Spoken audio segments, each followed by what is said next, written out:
तो आज संधारित्र का दूसरा प्रकार पढ़ते हैं अपन। पहला पढ़ा अपन ने समांतर पट संधारित्र या समांतर प्लेट संधारित्र, और दूसरा होता है गोली संधारित्र, है ना।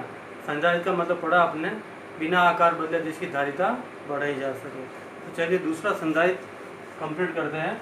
इसका नाम है गोली संधारित्र और इसकी धारिता का परिकलन करेंगे। धारिता का मतलब भी पढ़ा अपन ने आवेश ग्रहण करने की क्षमता C बराबर Q बटा V, और मात्रक पढ़ा था अपन ने फेरड। तो ये गोली संधारित्र होता है। एक आंतरिक गोला होता है जो बाहरी गोले से घिरा हुआ। बाहरी गोले का नाम है A और आंतरिक गोले का नाम है B। दोनों का केंद्र एक ही है, O। A की त्रिज्या R1 है, B की त्रिज्या R2 है। तो परिभाषा भी इसी के आधार पर है कि परस्पर समान और विपरीत प्रकृति के आवेश से युक्त लगभग समान आकार वाले समकेंद्रित चालक गोलों से घिरी हुई युक्ति को गोलक संधारित्र कहा जाता है। तो दोनों का केंद्र एक ही है। एक की त्रिज्या R1 एक R2 है, लगभग समान आकार वाले गोले हैं। तो परस्पर समान और विपरीत प्रकृति, यानी कि एक की ऋणात्मक प्रकृति, एक की धनात्मक, एक की माइनस है दूसरे की प्लस, तो विपरीत प्रकृति के आवेश है। तो समकेंद्री परस्पर समान और विपरीत प्रकृति के आवेश युक्त समकेंद्री चालक गोलों से घिरी हुई युक्ति को एक आंतरिक गोला जो बाहरी गोले से घिरा हुआ है, केंद्र एक ही है, इसे अपन गोली संधारित्र कहते हैं।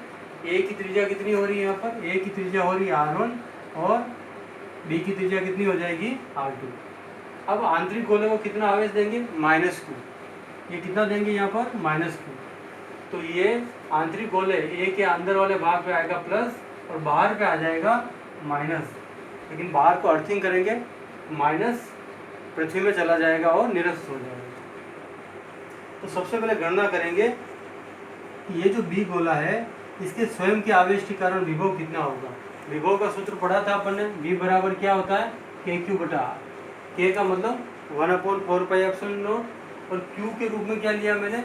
B गोला है तो -Q लेना, तो -Q और R की जगह B की त्रिज्या कितनी है? R2। तो ये KQ बटा R ही हुआ, लेकिन -Q बटा R2 होगा। अब ए के अंदर का विभव जो होगा वो धनात्मक होगा, बाहर का माइनस है वो तो पृथ्वी में चला गया, तो ये बी को इफेक्ट करेगा। तो बी गोले पर ए के प्लस क्यू आवेश के कारण विभव, तो बी गोले पर ए के प्लस क्यू आवेश के कारण विभव क्या होगा? के क्यू बटा आर। ये वीबी है तो इसको लिखेंगे वीबी डैश 1/4πε0। ए पे प्लस क्यू आवेश है तो प्लस क्यू बटा R1, क्योंकि ए की त्रिज्या जो होगी वो R1 होगी। दो, एक तो VB और एक VB डैश, एक स्वयं का B पर और B के कारण A का इफेक्ट आ रहा है उसके कारण। इन दोनों को जोड़ते हैं, प्लस के कारण पहले ये ले लो तो क्या आ जाएगा? 1/4πε0 क्या आएगा? Q बटा R1। ये माइनस में आ रहा तो 1/4πε0 Q बटा R2। कॉमन निकाल लो, Q और 4πε कॉमन, ये आएगा R1 और ये 1/R2। लघुत्तम ले लो, R1 R2, R1 से R1 कटेगा तो R2 माइनस R1।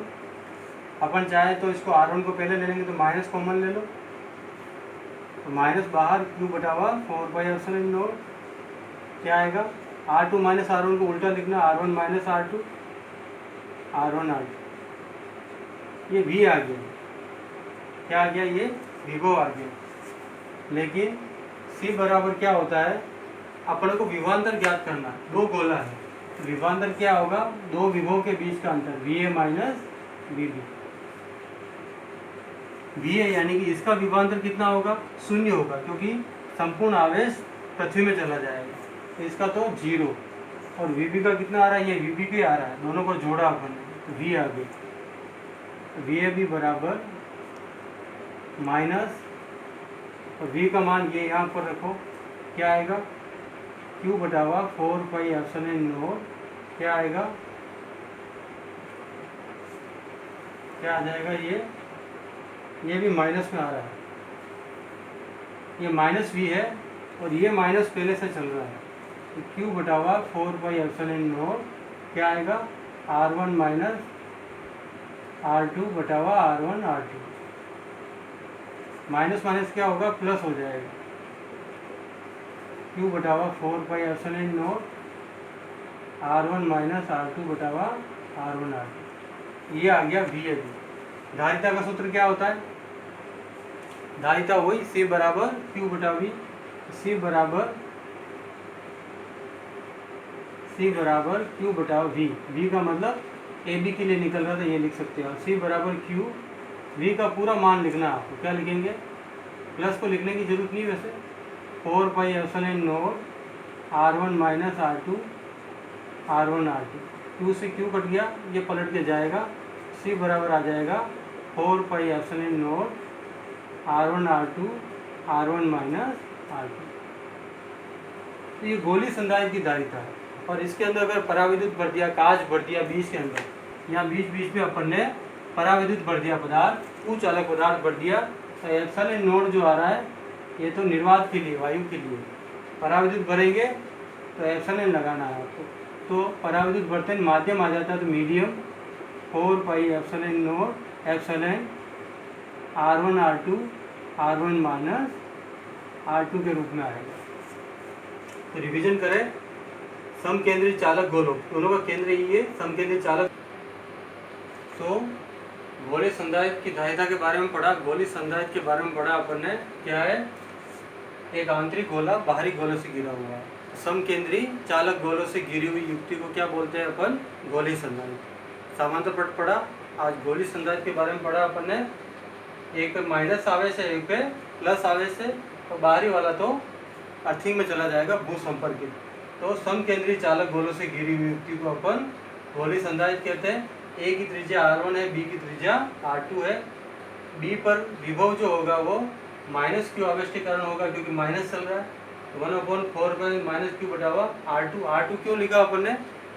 क्योंकि बी गोले की त्रिज्या R2 है, तो R2 लिखा। अब बी गोले की त्रिज्या प्लस आवेश के ऊपर भी आएगी, तो वी बी डैश बराबर 1/4 प्लस क्यू बटा हुआ R1। दो कंडीशन आ गई, एक बी का स्वयं का और ए के कारण विभव भी।